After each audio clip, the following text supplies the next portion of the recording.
Hello, everyone. Thank you for being here with us today. I'm Theo, Chief Strategy Officer of Growth Hackers.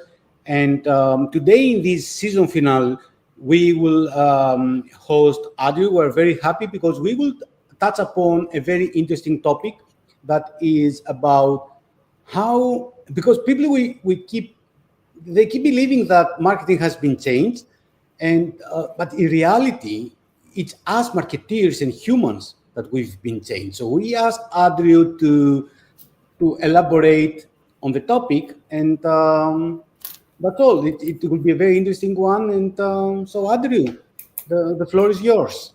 Thank you for Wonderful. Thank you, Theo, and welcome everybody. I'm excited to be here today and to speak to you about how marketing hasn't changed, you have. And we're going to be speaking for about an hour, and I'll leave some time for questions towards the end, which I'm interested to hear people's thoughts. First, as a quick introduction to myself, I've been in marketing for over 25 years, working for companies like Colgate-Palmolive, Mars, the chocolate bar company, GSK in the pharmaceutical space, Rogers, which is a Canadian telecommunications company, and also some not-for-profit in Canada. I've also been a part-time professor of marketing and digital marketing and consumer behavior for over 15 years. I love speaking with people like yourselves. I've done this before for audiences in India, for audiences in Sweden, and then obviously in the Toronto and the Canadian market.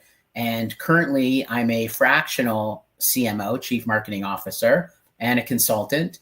I help small and medium-sized businesses deliver short-term, but more importantly, long-term sustainable results. And that will really tie into a lot of what we're going to talk about today, which is rooted in marketing strategy. So I'm curious to know where everybody's coming from. Theo said he would watch the chat for me and give me an idea, but I'm located in around Toronto, Canada. You can see by that little indicator I've given you just in the sort of middle part of North America, but the lower part of Canada and the eastern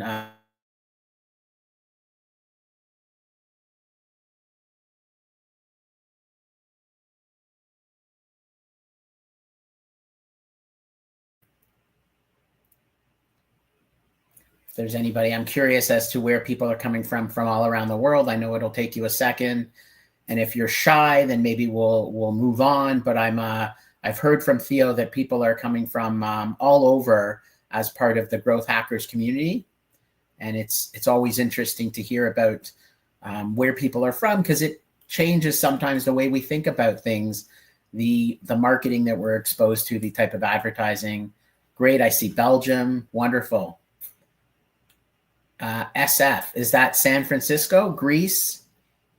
Wonderful, wow. So very, so really we are far stretching.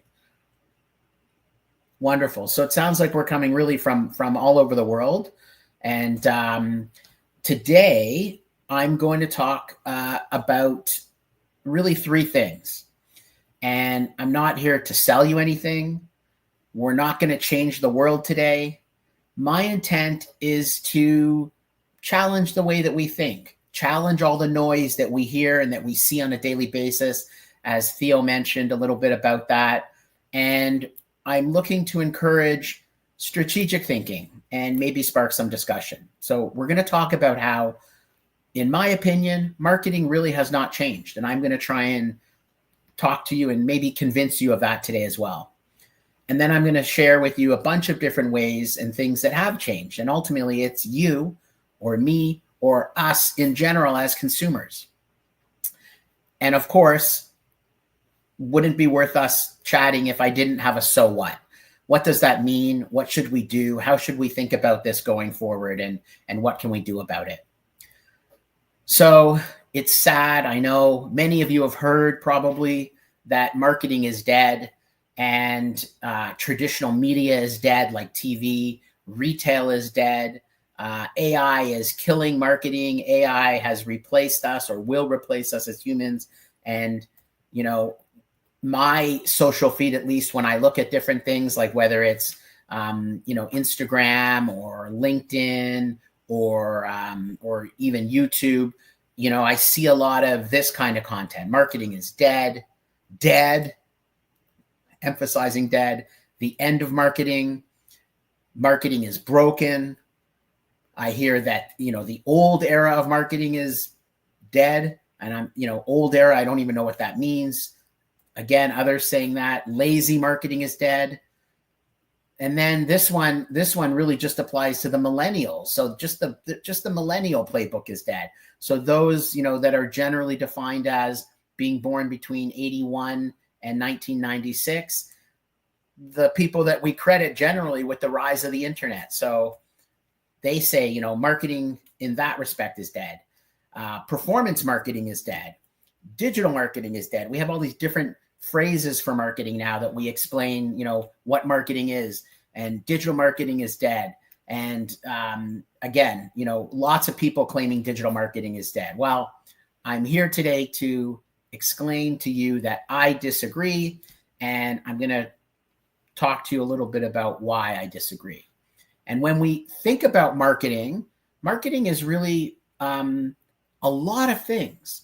Today, sometimes we jump and we see people posting and we see, people saying that marketing is dead. And really what they mean is marketing communication has changed, or media has changed, or advertising has changed.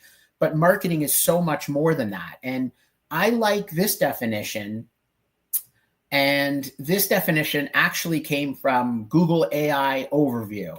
But I do believe that it's consistent with what marketing really has been for decades. It's a multifaceted process. So it involves many, many aspects of really all about the customers. It's all about delivering value for the customers. So in order to do that, you need to start with understanding your customers, which is research as part of marketing. You need to develop products, so products can be part of marketing, or services that meet those needs. You need to promote them. But there's a lot of strategic planning. You promote them, and then you communicate them, you retain customers. And then that's where, what we call today performance marketing and digital marketing and growth marketing all come into play. And then ultimately, the strategy is about choosing how and what and where we do all these things. The strategy is about choosing the resources and where to spend your time, your focus, your energy, and your money in order to ultimately cater to your customers, drive value for your customers, and ultimately value for your business or your service. And so we're going to talk a little bit more about that. And we're going to talk about, so if we do agree, if we can agree that that's what marketing is, then I would ask you to think a bit about these two pictures and think about what the differences are between them. And don't struggle too hard, because the tip here is that there's no difference. They're the same. And this is how I feel about marketing. If we believe that the marketing definition I've shared with you is agreeable, then I would say that marketing is the same now as it has been then. That definition has been around and has been relevant for decades and decades. And so not only is marketing not dead, but I believe that marketing itself has remained somewhat consistent. And to support that, I want to talk about some different marketing models or principles that, depending on your familiarity with marketing, you will recognize and you will understand, or you'll be familiar with in some ways. And so the first one is this concept of the marketing funnel. And sometimes it's called the purchase funnel or the sales funnel. Most of us, if not everybody involved in marketing, is familiar somewhat, or even in sales, with this funnel. Well, this funnel originated in 1898. So this funnel is over 100 years old. And it was developed with this idea of what we sometimes call the AIDA model, which is awareness, interest, desire, and action, and talks about how consumers move through the stages before making a purchase. And again, so this model has been around for over 100 years. I believe that this model is still relevant today. when we talk about consumers and we talk about understanding consumers for, as in groups, or what we often refer to as segments, the idea of consumer segmentation has been around since 1956, and it's credited to Wendell R. Smith, who introduced that idea then. And so segmentation, consumer segmentation, has again been around for over 75 years. And later this evolved and has evolved, and we talk about things like marketing personas, and we get more specific. And marketing personas have been around since the late 1990s. So even marketing personas have been around for 30 years. So these things, they alter, and consumers themselves are changing. But the way that we think about getting to understand our consumers better and better and better so that we can ultimately provide value to them has really not changed. I think we've all heard of the 4 Ps. So this was first conceptualized by E. Jerome McCarthy in 1960, and it was part of his book back then called Basic Marketing and Managerial Approach. I think we can all argue that the 4 Ps, otherwise known as the marketing mix, is still extremely relevant today. I know some people will talk about, I've seen the 7 Ps and the 5 Ps, and I've taught a course where there's the 7 Ts instead of the traditional marketing mix. But at the end of the day, these principles are still as important today as ever, and they shape marketing.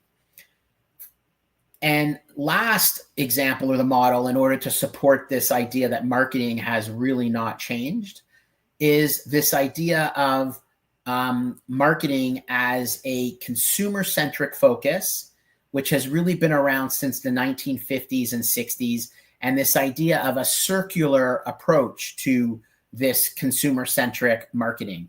And is that if we can satisfy consumers, not just through a purchase, but if we can do that through providing service and providing them with product quality, that these consumers will turn into ultimately advocates. And those advocates will continue to then grow our sales or grow our acquisition of new consumers, but also will grow our business by perhaps the ability to upsell and cross-sell these consumers with other parts of our business. They will grow as your business grows. And so this idea has also been around for a very long time. This particular model that you're looking at, this journey loop, as it's called, and this iteration was developed in 2009 by McKinsey & Company.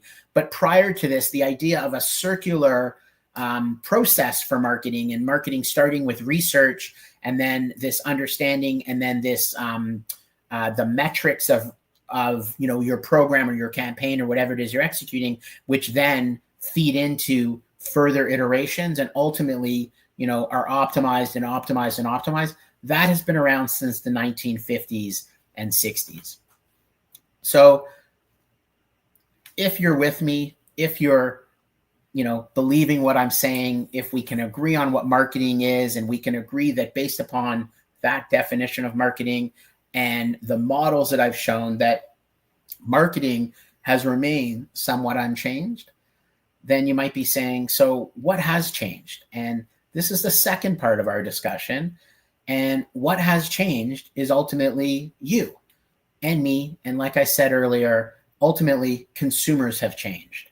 And we're going to talk a little bit about some examples of how consumers have changed. So the first thing to recognize is that consumers are more demanding now than ever. And Freddie Mercury and Queen sang it best as far back as, again, 1989. But, they said they want it all, and I want it now. And this is really what consumers want and, have wanted for a very long time. But more and more and more, consumers are more demanding. And expectations have grown. If consumers are not getting satisfaction, they will leave after a bad experience. That is ultimately changing, something we may not have seen in the past, but now there's so much more choice for consumers, and our market is so much more accessible. The global market is more accessible through the digital space and digital retail, e-commerce, that consumers have so many more options open to them, and they do explore, and they do use their preferences based upon their experiences that they have.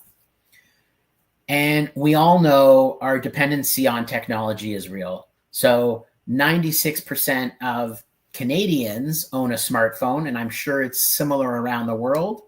And almost a half of those check their smartphones on average every 30 minutes, with daily use well over 4 hours.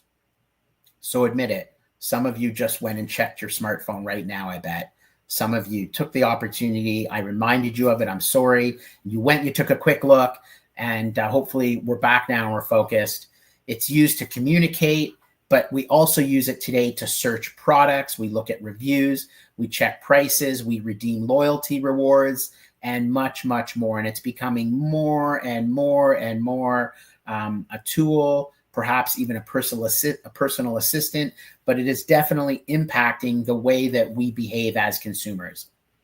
And our attention spans have changed dramatically. So, a very popular, reference point is this idea of a human attention span of being only 8 seconds. And what that means to us as marketers is that a lot of times we don't have a lot of opportunity to communicate or engage or influence our consumers. Sometimes it's only 8 seconds in those moments. And this is down. This has declined from about 2.5 minutes just 20 years ago. And this is just slightly below the attention span of a goldfish, which is said to be 9 seconds. So a little bit scary. When you talk about our usage, I spoke earlier about smart devices, but 86% of internet users are using devices now while watching TV. So we're multitasking. This impacts how we as consumers interact with different types of media, how we engage with brands, how we engage with advertising. A lot of times we're seeing ads and we're going and we're purchasing. If it's not directly in a digital space where we can absolutely click right on it, it could be in the traditional world or on traditional media where we are using our devices to support, influence, to inform the behaviors that we're having and the purchases that we're making. 40 seconds or less is the suggested time for customer inquiries via online chat, meaning that as marketers or as entrepreneurs or business owners, we need to be able to get to our consumers quickly. And that should all make sense. That should all be coming together, because if they have the attention span of only 8 seconds, and if they're more demanding than ever, and if their choices are broader than ever around the world, then it should make sense that we got to get to them quickly. And not only that, but if we don't get to them, somebody will, because brands are fighting to gain your attention. It's estimated, and there's lots of different numbers or metrics. This one is according to Citify, who says that the average person sees around 10,000 ads per day. And this is not just what we would call traditional ads or even digital ads, but these are ads that are sometimes disguised as content today. Influencers, sometimes articles, or sometimes referred to as advertorials, or what we call native content. These are all examples of ways that people are communicating and trying to sell us and attract our attention throughout the day. And the challenge with this is that there isn't a lot of fact checking going on. It's become all about speed and engagement and often shock value. And so this has led to the importance of trust. And now consumers tend to be increasingly skeptical of what they see. And trust is the top priority when consumers are dealing with companies. And so as marketers, we need to continue to think about how do we earn that trust and also retain that trust. Really important. And we see this all the time, right? Influencers have turned into basically advertisers, spokespeople. They went from being individuals that were passionate and sharing their love for something to individuals that are ultimately trying to sell us something and, checking on my link, trust me. In 2023, even about 2/3 of that group we talked about before, the millennials, followed and bought products from influencers. So it's huge. The global market is expected to reach about 35 billion in 2025, and 89% of marketers are planning to maintain or increase their investment in influencer marketing, and that's from Influencer Marketing Hub. So those affiliate links where you click on it and those influencers get a percentage of that sale. Sponsored content where advertisers are paying influencers to promote their products or use their products. And now we are also seeing AI influencers and AI content where we sometimes don't even know if what we're seeing is real or if what we're seeing is a human. And it's all changing very quickly. It seems to be everywhere we look now, and it's a huge part of social media. The World Federation of Advertisers estimates that if we don't address it, global ad fraud, digital ad fraud globally, could become the second largest source of criminal income by the end of 2025. And so these opportunities are opening doors for the less scrupulous people, and it's becoming a real issue. So keeping on this theme of, what has changed, media choices have absolutely evolved. And we'll do just a very quick timeline here.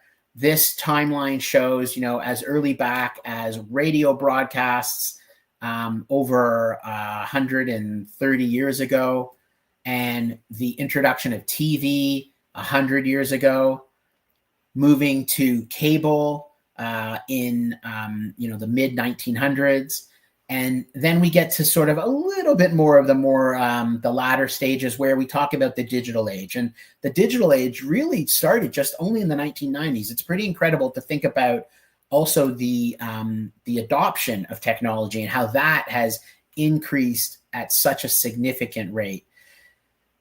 To the 2000s, where now social media is really spanning the globe and is really becoming a huge source of, what was first social now is a source often for news, for advertising, for information of all sorts, and present day where AI is really taking over a lot of those channels and is, really integrating itself into virtually everything we do. It's important for us to be thinking about as marketers or as entrepreneurs or, really in whatever you do, thinking about how is AI impacting that and how can AI make my life easier? And more importantly, let's bring it back to marketing. How can it help me to bring more value to my consumers, my customers? And, as part of the technological change and as part of, now AI, the tools that allow us to improve that value for our consumers have changed, have evolved, and have grown significantly. This is just really meant to just be a wow factor where there are, hundreds, if not thousands of options for us as marketers now to go and use these tools to improve the way that we communicate with our audiences. Back to some of those original aspects of marketing, we can segment our audiences now more easily, right? We can get to, who'd have thought that we can start talking to individuals based upon their individual preferences and behaviors and be communicating them with email and communication that feels as if it's written specifically for them, but is obviously written with the help of AI tools and other technology that's allowing us to manage the flow of information, analyze the information, and act on that information all at incredible speeds today. So let's come back a little bit to this idea again around what is marketing and just reground ourselves with this idea that marketing, again, it's not about just advertising. It's not about just product. It's a multifaceted approach.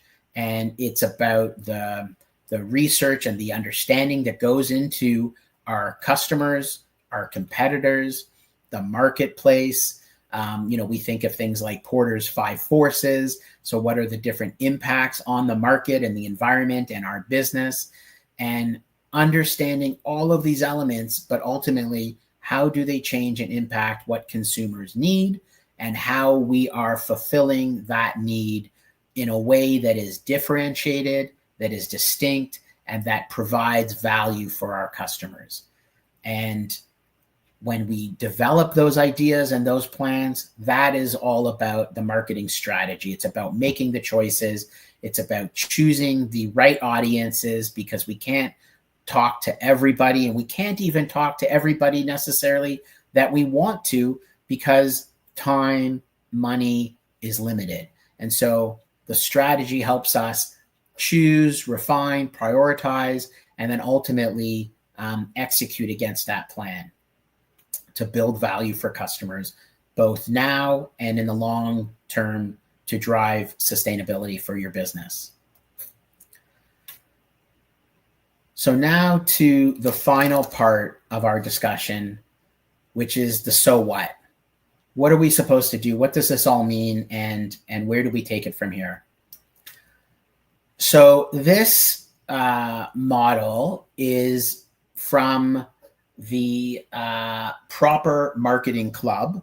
I first saw it when it was shared by Mark Ritson of the Mini MBA, and shared it as a little bit of a call out or a watch out for us. And when we think about marketing, and again, I'm not sure how well versed many of you are or experienced how many of you are in marketing itself, but when we talk about general audiences, and unfortunately, a lot of what we see in the media today, in digital media and social media, and back to some of those people that are talking about marketing being dead, often this is what they're talking about, where businesses think about marketing, and the most of them start with the promotion of promotions, which is the advertising, which can be the offers, which is the different ways that we are communicating that product or that value to our customers on a regular basis. And ultimately, there's so much more to marketing than that. And if you start really at the promotion, you're starting at the end, really. And many businesses start with the product, and they have an amazing product idea, or they find that they could use a product in their everyday lives, or they and their friends, and that's where they start. And then they start building the product, and everything they do is focused on the product. In reality, when we think about that, there's really a whole lot more to marketing. And so this model is much bigger. I was just showing you the bottom of the model, but this illustration or this model demonstrates really how detailed and how the marketing rigor is so critical.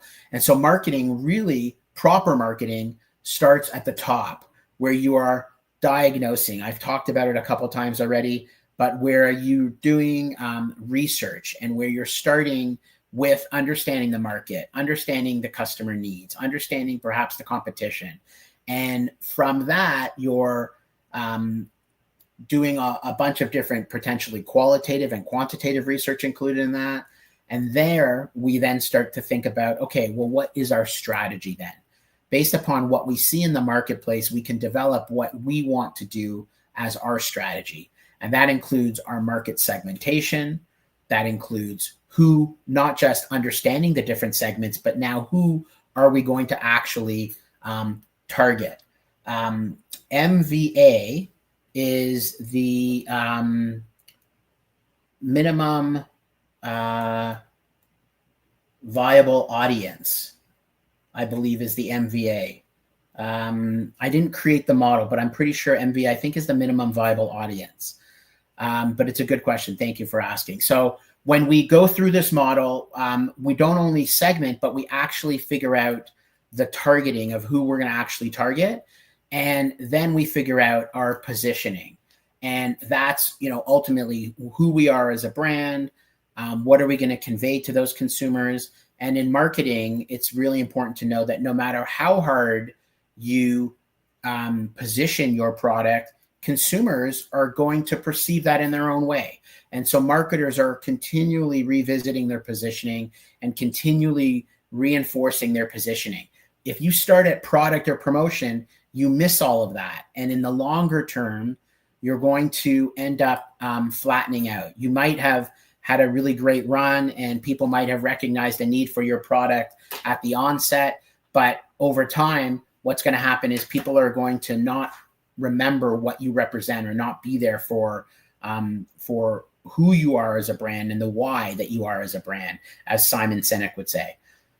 So we ultimately, once we have all of that in place, then we can start thinking about the execution. Then and only then we can start thinking about the marketing mix, the 4 Ps.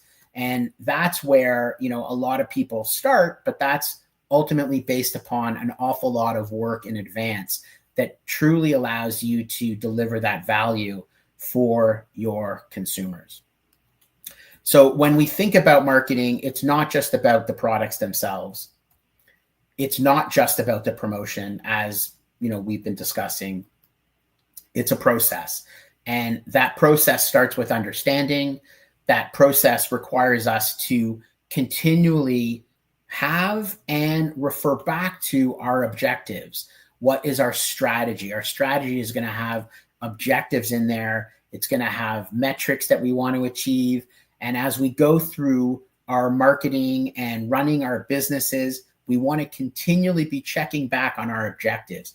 It's critically important. Marketing is not just about fun advertising and social media posts. It's about tracking and understanding how are we ultimately coming back to our objectives. And if those objectives have specific metrics, then we want to understand how are we delivering against those metrics. And I'll caution you for a moment and say not all marketing objectives have a specific numerical measurable objective, because in the long term, we want to grow things like our brand awareness, and those might be a little bit more difficult. We can still apply measurable metrics to them. They're just not the kind of same things that a lot of companies have become addicted to today, which is, an immediate sale. Some marketing metrics and some marketing benefits are going to take time, but it's important to recognize that you want to balance the short-term sales with the long-term brand building and the sustainability over time, because you want people to become connected and build a relationship with you, not just buy your products. So marketing requires a discipline that I've spoken a bit about, which is, having this rigor for this order and this structure, and continually going back to that structure and making sure that you are building it on a very regular and a very consistent basis. So not as easy as just jumping in and doing social media, but ultimately, takes a lot of effort. And when we think about marketing and we think about, managing that change, that consumer change, and, that's just not a one-time thing, obviously. The thing that is changing, consumer behavior, is changing all the time. And it's changing based upon lots of inputs, lots of things that are impacting the way that we think. We've talked obviously about, digital technology and social media and, our smartphones and all these different, ways that are changing the way we think the global market. But, it wouldn't be a growth hackers community if I didn't come and talk, bring it all back to, how can growth hacking help? And so when we talk about growth hacking is all about experimentation. And it's critical that when we think about, our marketing and when we think about what we're doing, that we're continually trying new things, that we're not afraid to do things that are outside of the box. We have to keep testing. One of the greatest things that digital marketing allows us to do is test. And I always preach that, you should be testing always. It's a great lesson that I learned in my career, and you really should be testing always and optimizing through whatever's working better, and that will help drive your sustainable growth over time. If you just do one thing and you stick to it without changing it, there's no way that you can continue to grow and grow and grow. The second, way that growth hacking can help, and by the way, these points of growth hacking come from growth hackers' website themselves, and so consistent with that this particular theory for growth hacking is data-driven decision making. And so really important that we're not just doing things because we want to. We are creating metrics. We are going back and prioritizing on metrics and on the work that we think will have the greatest outcome for us. And there's a really great model called the ICE model, the ICE, that we can use in growth hacking to determine and prioritize, where we should focus first.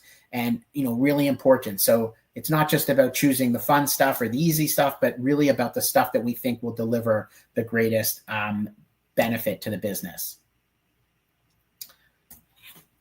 The rapid iteration. So rapid iteration is something that also is really a great gift of digital marketing. And rapid iteration, you should look at that and go, well, of course, Andrew, we have to be iterating rapidly, because what you've just shown us today shows us that consumers and consumer behavior is iterating rapidly. And so we need to constantly be changing and going back on our plans, our marketing plans, our, the campaigns that we're using.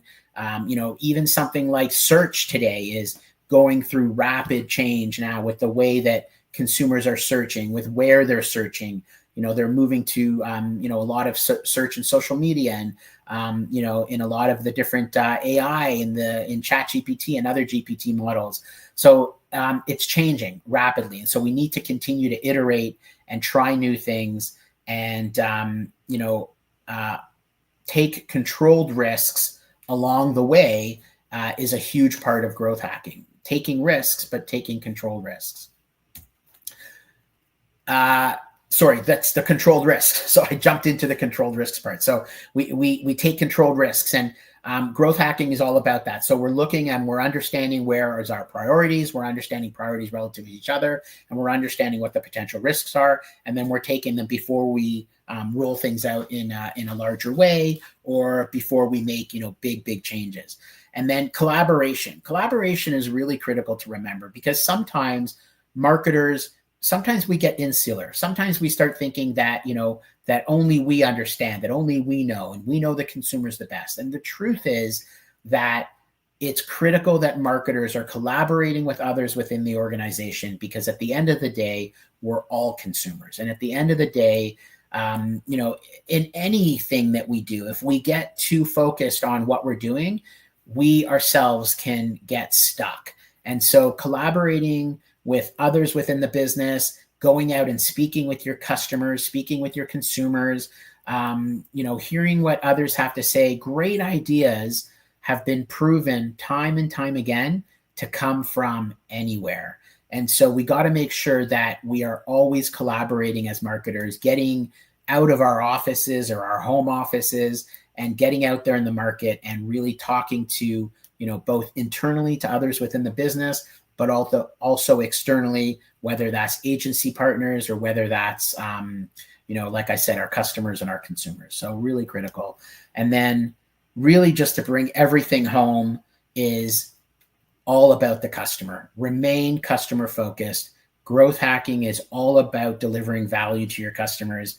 It's all about, in growth hacking, we often talk about this idea called the North Star metric, which is this one really significant metric that you create that measures growth in and for your business. And if you can achieve that one North Star metric, then ultimately your business is successful. And so if we keep in mind our customers as we are thinking about that North Star metric, then our business will continue to be successful, and the growth hacking methodology will continue to optimize the way that we're doing things and keep up with not the change of marketing, because remember, marketing is remaining somewhat consistent and the principles of marketing somewhat consistent, but with the changes of our consumers and the channels that they're using and the ways that we reach them and all of those aspects that are indeed changing.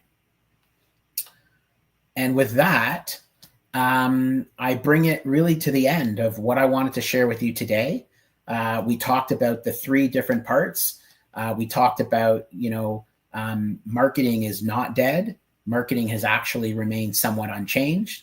Consumers are what's changing, and that there are many ways that we as marketers can leverage that and continue to grow and optimize using growth hacking in particular, but lots of different ways that we can continue to think about the traditional marketing models as ways to guide us and the entire marketing process to be successful, both short-term and long-term.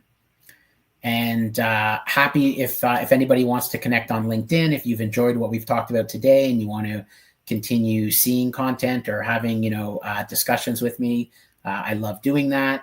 And I'll open it up now for any questions that anybody might have.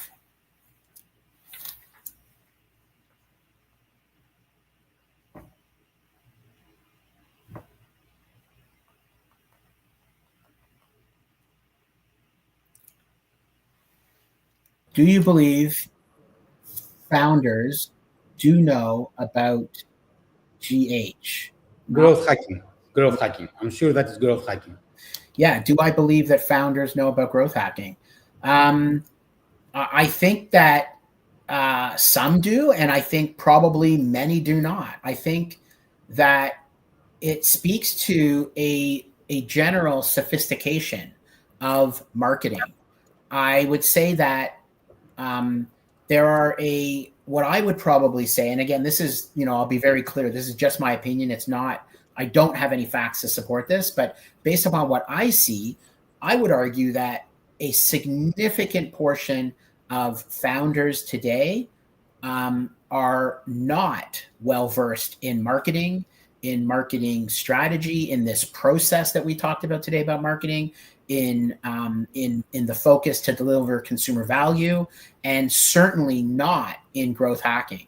That this idea of a community that is aware of the importance of the marketing process and the value that growth hacking has, I would argue is probably a very small percentage of people.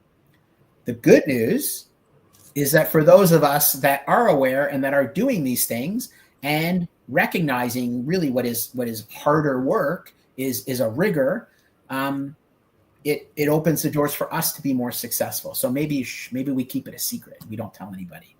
Sorry, Theo. I know Theo probably wants to shout it from the rooftops, but I think very few people are probably aware of growth hacking, in my opinion. That's very interesting, which means that we need to keep educating people about that, right? So we don't, because at some point, we were working with growth hacking for years now, and we're always thinking that, okay, it's a well-known term. You search ChatGPT, you search Wikipedia, we're always there. But we see the volumes, and we see that the volumes are increasing about people asking about growth hacking and growth marketing in general. But what you are telling us here is that we still need to keep educating people about that. I would say so, yes. And I would also say, Theo, that just as in so many of these different terms that are present today in marketing, like performance marketing and growth marketing, and the distinctions of product marketing, and I often, when I speak with people that have that I've grown up with in the marketing industry, we have a little bit of a chuckle about it, because what do people think marketing was before? Do they think that we didn't grow in marketing? And I think so. I just think people, maybe they even hear the term growth hacking, but even those people sometimes don't even understand, well, what actually is it? And so, yeah, I think your work is not done, Theo. You can't take the rest of the day off yet. Thank you for that. So we have another question from Kat. how do you explain the importance of the long-term goals and metrics like brand awareness to a client? They often only see short-term results as important during a project. They want fast results. This is one of the greatest questions ever. So thank you. Thank you very, very much for asking it. And, often when I speak and I talk to people, I try to explain to people that my first job is to explain marketing. My first job is to explain marketing and the fundamentals of marketing and marketing process and marketing strategy and digital marketing. But as marketers, our second job is always explaining what we're doing and helping people to understand what we're doing and why it's valuable. And it's a little bit frustrating because, I like to joke, nobody ever goes to the CFO and says, hey, I have an idea of how we should, how we should change our taxation policy. Nobody ever goes to them and has ideas on how to manage the finances. But people often will come to the marketing team with ideas because that's, again, that's the bottom of the process where people think marketing is about. And so when you say, how do you explain that? I find one of the best ways to explain it is sometimes through different examples, finding businesses in your industry that have not lasted, that have not been successful, and maybe talking about, showing little mini cases of, why is that business not successful? What happened? And often looking at, successful businesses over long-term, right? Not short-term success, but over 5, 10, 20, 30 years. And what is it that's making those businesses successful? And more often than not, it's the distinction of brand, of that focus on the long-term sustainability. So listen, it's tough, right? It's tough to explain that to clients, but I think what you want them to understand is that there's a balance. And it doesn't mean that they should spend all of their money on brand awareness, but it does mean that they should be focusing some of their money on longer term and trying to, maybe relate it to brands that they love and brands that they use and, that have been around for a very long time. And it is almost never just about a purchase. It's about understanding, what does that brand mean to me? What does that brand stand for? How is that brand differentiated? And, ultimately, helping them understand that over time. I hope that helps. It's a tough question for sure. So we'll have another one from Jack. Yes. Do you believe that marketers should adopt AI? And if so, should they tell their clients about that? Because the clients will start asking for discounts. No? These are great. This is a great discussion. Great question. So, first of all, I absolutely think that everybody should be incorporating AI in some way, shape, or form. I think AI is going to help us become more efficient. This question about, I think the question is not should we adopt AI, but more so perhaps how and when and where should we adopt AI? So I think that AI can help us formulate thinking. I think AI can sometimes do some of the production work potentially, but I do think that you need still human thought in all of those other things that are about marketing, right? And at the end of the day, AI is only as good as your prompt. And that prompt is basically that whole marketing model process. When you think about today, you require your clients to give you a brief. And if you don't, you should, because the brief is kind of like the contract. It kind of sets up, how, what, where, and who do we want to execute against. And that's all going into, Chat GPT at some point. So all of that work still needs to be done. And really what Chat GPT, AI, I shouldn't be saying specifically Chat GPT, but AI, what AI can do is it can optimize and save us time. So will the clients ask for discounts? Potentially. Should they get discounts? Potentially. if what we're doing as agencies is taking us less time and potentially less effort, then maybe a discount makes sense. And maybe if we think about maybe less of a discount and we think about it more as value, then what we need to think about is how can we as agencies continue to offer value in the days of AI? So how can we as an agency create these amazing prompts so that what we get from AI is amazing? How can we focus on delivering value that AI cannot, so that our customers, our clients are happy and getting that value and want to continue coming to us and paying us for that value? So I think we do need to use AI. I think it's going to save us time in some places, which could make sense for a discount. But I think that we should be focusing on how do we continue to offer value in other ways and make that the distinction for us versus perhaps, other agencies out there that our clients can go to. Okay. So another question from Joe. Joe Carter. I don't know if that's your real name, Joe Carter, but there's a very famous Toronto Blue Jays baseball player named Joe Carter. So I don't know if that's a nod to Toronto or your real name, but if not, it's very cool. Do you see hard times for junior marketers in favor of senior marketers because of AI? Hard times for junior marketers in favor of senior marketers. So it's a really interesting question. And I think in my perspective, I actually see it from lots of different sides. Because, you could argue that senior marketers are going to be having a harder time because the junior marketers are going to be engaging and understanding and utilizing AI, better, or some of these different tools that AI represents better. They've grown up with it and they're using it. So it is your real name. Great. That's very cool. You should look up, if you don't know Joe Carter, you should look it up. So I do think that I think it could be tough for senior marketers in that respect. And I think a lot of senior marketers, and I speak with them all the time, are having challenges because companies don't want to pay so much for marketers anymore. There's so many these, what you call junior marketers and self-proclaimed marketers and marketers that are, really good at digital, that are now calling themselves marketers because they've tackled Google Ad Planner or the Meta Ad Planner, and they're calling themselves marketers because they can write social media content. And so I think a lot of senior marketers are getting hurt in some ways. I think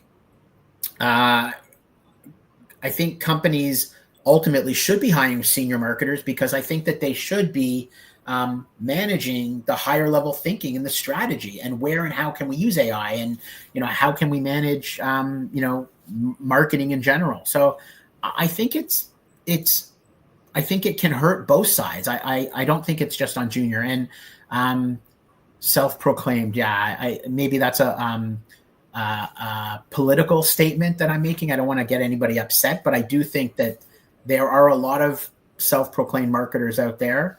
And I think that social media has given everybody an opportunity to be heard at equal levels.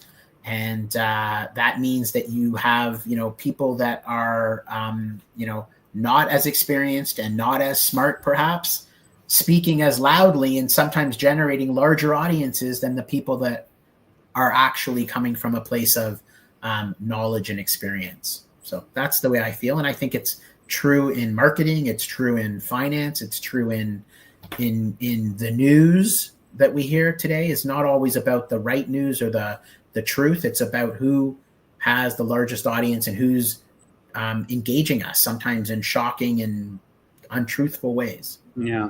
I like that question, and I like the term self-proclaimed marketeers as well, because I feel that people they claim to be marketeers because, for example, they run paid ads, and when we see people that they run paid ads and they wait from another team to prepare the audience, to prepare the messages, to prepare the visuals, and what they will be doing is just putting all of them into Google Ads or Facebook Business Manager. And when you are asking them, what's your job? They're telling us, we are performance marketeer. I'm saying, no, you're just Yeah. an expert in Facebook Business Manager. You're not a marketer at all, because the real marketing things is something that you will be asked from another team to prepare for you. So I Yeah. assume you mean the same stuff, right? That's Yeah, your point of view. similar. I think. Listen, I still think that that all of the pieces of the puzzle are important. So I think that these individuals that are doing the ad planning and creating the ads, they're very valuable. I think the people that are doing the creative are very valuable. I think that the people that are doing coming up with the thinking behind the mission and the vision are very important. And I think that all of these individuals, whether you're internal or whether you're an external client agency, then I think they're all important. I think what we need to do is stop calling one aspect marketing. Stop looking at an advertisement and calling that marketing. It's a piece of marketing. It is an output of marketing. And also, I think we should be more self-aware as individuals in the industry and support each other and recognize that, we can be, I think to your point, Theo, I am an expert at creating, placing social media ads. That's different than saying I'm a marketing expert. And I think that that's really important. And I think it's important for us as marketers, and it's important because what we say is being heard by those cross-functional partners, by the people out there. And I think unfortunately it's taken us down this road where people are really confused by marketing, and they think marketing is about sitting in a room and coming up with a bunch of ideas and then putting it on social media post and putting the same post across all social medias and using all social medias all the time and just being loud. And that's not at all what marketing is. And so that's, I think, the danger. Okay, that's nice. So what is the call to action? What should we keep after this very interesting lecture? What is the key point to keep? The key point is don't lose focus of the marketing fundamentals. Hold these fundamentals, these models, some of them I've talked about today, hold them near and dear to your hearts. Continue to use them, continue to reference them. When we talk about marketing, we want people to recognize that it's not just this ad that I'm showing you. And if you're an agency that is doing social media marketing, I think it's really important that you are basing your work in the full marketing process. And if your clients are not bringing that to you, then you should be reinforcing that with them. And you should be getting great briefs, which include a great part of the process that are going to deliver great results. So it's hold true to the fundamentals in everything you do. And then manage and watch the trends that are happening with consumers. It's consumers that are changing, and they're changing rapidly. And so you believe more on the positive note that we shouldn't be worried about marketing. Marketing will continue, and despite how much we are changing as humans, the market fundamentals will always be there, and we need to keep working towards them. Correct? Yes. Yeah. I believe marketing will be around for another 100 or more years. And I believe that we need to adapt the way that we think about executing the marketing and, with our consumers and how they're thinking and changing. But that at the end of the day, the marketing, the fundamentals will remain the same. And I don't believe at this stage that any AI is going to completely replace marketers from the initial from the research and investigation stage all the way through to the execution stage. Just right. Not realistic today. As your fellow educator, do you see new people, new students, youngsters getting into the marketing, or you see them trying to address a different area? What is your point of view there? I think more and more today, I see a lot of students that are focusing on particular areas of marketing. And like we talked about, whether it be social media, whether it be content creation, whether it be digital media or website development, and these different areas are what I largely see. But I do think that it's important And what I always preach is that they need to understand all of the pieces and how they all connect to drive the short term and the long term. Okay, great. So thank you very much for being here with us, and all great. And thank you very much for the season finale, and thank you for the reference of growth hacking. I didn't expect that you will be talking about growth hacking, and thank you for the task for keep going. I was going to keep going anyhow. So thank you that you reassure me that people that they don't know about that, they still need to learn about growth hacking and adapt it even more. Great. So Wonderful. Thank you thank you so very much for much. having me today, and thank you to the Growth Hackers community for being here. Thank you. Wishing you best of summer, and we'll see you again September. Wonderful. Thank Looking forward you. to it. Thank Bye you. for now. Bye. Bye-bye.